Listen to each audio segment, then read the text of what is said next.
મારા નાના નાના ભૂલકાઓ મજામાં છો ને? તબિયત સારી છે ને તમારી? બાળકો, તમને ખબર છે ને, નવું વર્ષ આવી ગયું. ઓકે, અને નવા વર્ષનો પહેલો તહેવાર એટલે કે ઉત્તરાયણ, મકર સંક્રાંતિ. ઓકે, એમાં આપણે શું કરીએ છીએ? પતંગ ચગાવીએ છીએ ને. અને તમને બધાને તો પતંગ ચગાવી ગમે જ છે. ગમે છે ને? ઓકે બાળકો, તમે પતંગ ચગાવો, રમો, ખાઓ પીઓ, તલની ચક્કી ખાઓ, સિંગની ચીક્કી ખાઓ કે ઊંધિયું ખાઓ, પતંગ ચગાવો, કંઈ પણ કરો, પણ એની સાથે સાથે શું? અભ્યાસ ચાલુ જ રાખવાનો છે. ઓકે, ચલો હવે આપણે શરૂઆત કરીએ. આજે આપણે વાર્તા પૂરી કરો એટલે કે વાર્તા કયા શબ્દો મૂકીને કેવી રીતે વાર્તા પૂરી થાય અને મારું ગુજરાત, તે બંને આજે આપણે જોઈશું. ઓકે, જુઓ, આ છે કૌંસમાંથી યોગ્ય શબ્દો પસંદ કરી વાર્તા પૂરી કરો. કૌંસમાંથી જે શબ્દો આપેલા છે, યોગ્ય જગ્યાએ કયો શબ્દ આવશે, કઈ જગ્યાએ કયો શબ્દ આવશે તે આપણે વિચારીને લખવાનું છે. ઓકે, તો વાર્તાનું ટાઇટલ શું છે બાળકો? ગધેડાની ફજેતી. એના શબ્દો કયા કયા ફિલિંગ ધ બ્લેન્ક્સમાં શબ્દો આવી શકે છે? તો મીઠું, પલડી, પાણી, વેપારી, પોટલું, નદી, ભાર. આટલા શબ્દો છે, બરાબર? તો આ જે ફિલિંગ ધ બ્લેન્ક્સ ખાલી જગ્યાઓ આપેલી છે, આ શબ્દોમાંથી કયા શબ્દો ક્યાં આવશે તે આપણે જોવાનું છે. એની માટે આપણે પહેલા રીડિંગ કરવું પડશે. એક ખાલી જગ્યા હતો, શું આવશે? એક મીઠું હતો, ના આવશે. પલડી, ના. પાણી, એવું પણ કહેવાય નહીં. વેપારી, એક વેપારી હતો, એવું બને છે ને. તેણે માલ સામાન લઈ જવા માટે એક ગધેડો પાળ્યો હતો. તે આળસુ હતો. એક દિવસ વેપારી ગધેડાની પીઠ પર શું?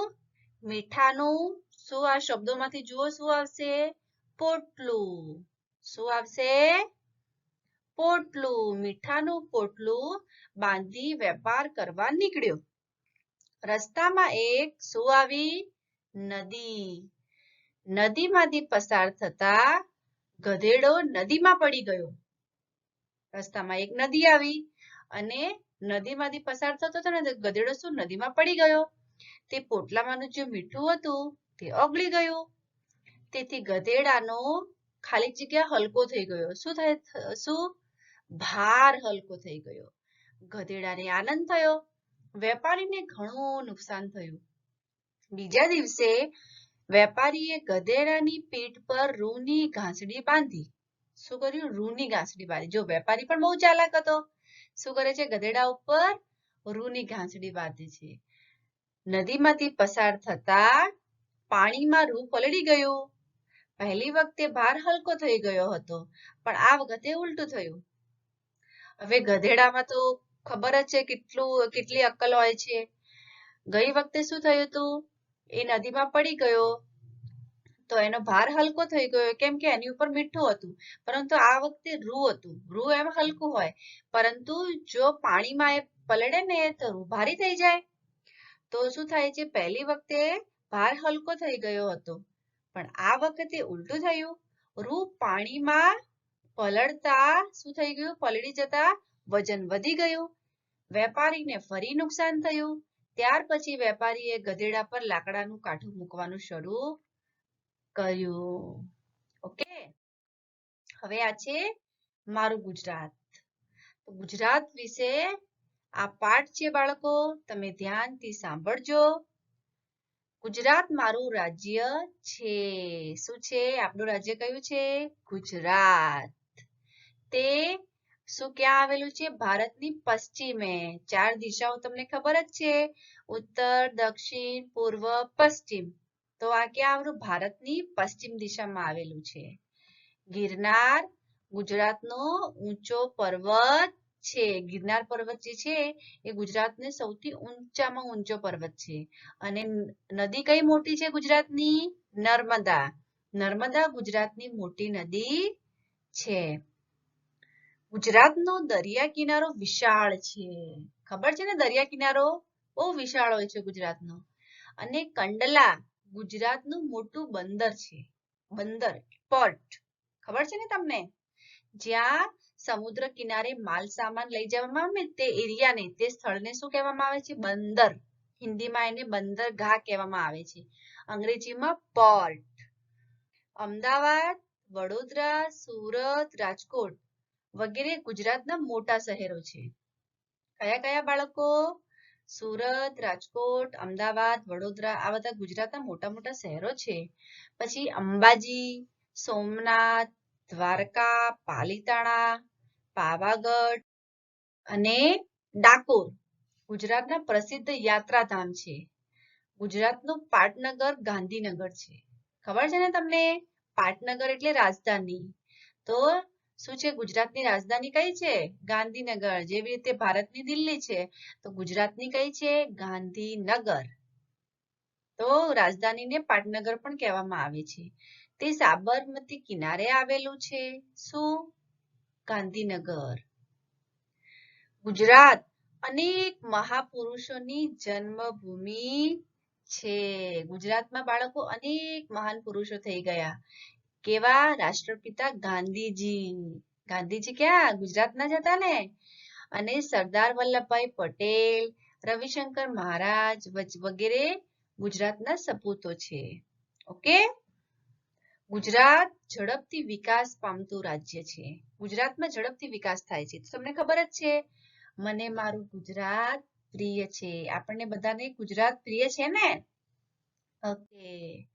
તો હવે છે પ્રશ્નોના ઉત્તર લખો. તો ગુજરાતનો સૌથી ઊંચો પર્વત કયો છે બાળકો? તો ગુજરાતનો સૌથી ઊંચો પર્વત ગિરનાર છે. ગુજરાતમાં કયા યાત્રાધામો આવેલા છે? ગુજરાતમાં કયા કયા હતા? અંબાજી, સોમનાથ, દ્વારકા, પાલીતાણા, પાવાગઢ અને ડાકોર જેવા યાત્રાધામો આવેલા છે. પછી ગુજરાતનું પાટનગર કયું છે? એટલે કે રાજધાની કઈ છે? ગુજરાતનું પાટનગર ગાંધીનગર. ગુજરાતનું કેપિટલ કયું છે? ગાંધીનગર. ગુજરાતના બે મહાપુરુષોના નામ લખો. યાદ છે ને? ગાંધીજી અને સરદાર વલ્લભભાઈ પટેલ. સમાનાર્થી શબ્દો છે બાળકો. પર્વત. પર્વતને બીજું શું કહેવામાં આવે છે? પર્વતને પહાડ. રાજધાની. મેં તમને હાલ જ કહ્યું, રાજધાનીને બીજું શું કહેવામાં આવે છે? પાટનગર. પ્રસિદ્ધ તો જાણીતું. પ્રખ્યાત પણ કહેવાય, પ્રસિદ્ધ, જાણીતું. ડુંગર, પર્વત. નદી, સરિતા. મિત્ર, ભાઈબંધ. ઓકે? હવે છે જોડકા જોડો. ગુજરાતનું શું આવશે બાળકો? આ બાજુ જુઓ, નદી, યાત્રાધામ, પાટનગર, રાજ્ય, બંદર કે પર્વત. તો ગુજરાત શું છે? આપણું રાજ્ય છે. ઓકે? તો જોડી લો અહીંયા. પછી ગિરનાર શું છે? બંદર છે, યાત્રાધામ છે, નદી છે કે પર્વત છે? તો ગુજરાત શું છે? પર્વત. નર્મદા શું છે બાળકો? નદી છે. અને કંડલા એ આપણું બંદર છે. મેં તમને કહ્યું હતું ને બંદર. સોમનાથ યાત્રાધામ છે. ગાંધીનગર આપણું પાટનગર છે. ઓકે? હવે જોઈ લો તમારું homework. Page number 56, 57, 58 and 59. Reading and writing વાંચીને તમારે લખવાનું છે. ઓકે બાળકો? હવે આપણે ભણીશું નેક્સ્ટ વિડીયોમાં. ત્યાર સુધી અભ્યાસ કરતા રહેવું અને 59 પેજ નંબર સુધી તમારે બધું કમ્પ્લીટ કરી લેવાનું છે. ઓકે? કઈ બાકી રહેવું જોઈએ નહીં. Okay, bye. Thank you.